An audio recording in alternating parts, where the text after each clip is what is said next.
A hardened American general who stared down tank fire and watched men die for years suddenly stops in his tracks because of a smell.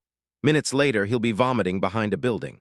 Hours later, he'll march an entire German town into a place so horrific, some of them won't survive the shame. April 4th, 1945. Central Germany. Patton's 4th Armored Division is pushing fast through the collapsing Third Reich. His soldiers are used to the stench of war, burned fuel, rotting bodies, ruined towns. But today, something different rolls over them on the wind. It's thicker, sour, inhuman. Patton sends a scout ahead. The officer returns pale, shaking, unable to speak. He just points and says, "General, you need to see this yourself."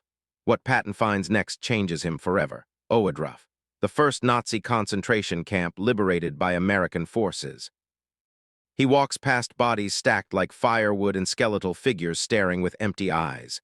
Patton, the tough, unbreakable commander, steps behind a building and throws up. In 30 years of war, nothing had ever broken him like this.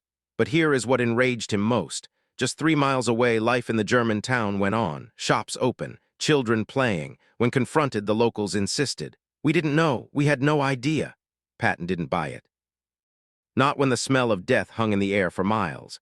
He makes a decision that stuns his own officers. Every single civilian in that town, from the mayor to the teenagers, would tour the camp. No exceptions, no excuses. 1,000 Germans were marched through those gates. They were forced to see the gas chambers, to walk past the corpses, to stand in the torture rooms where the walls still echoed. Some vomited, others collapsed. That night, the mayor and his wife returned home and hanged themselves. But Patton wasn't finished. He ordered the townspeople to bury every single victim, not with machines, with their bare hands. His message was unmistakable. You don't get to live next door to hell and pretend you didn't notice the flames. Patton understood something that comfortable people forget. Silence has a body count, and ignorance, when it's chosen, is just guilt wearing a better disguise. He made denial impossible.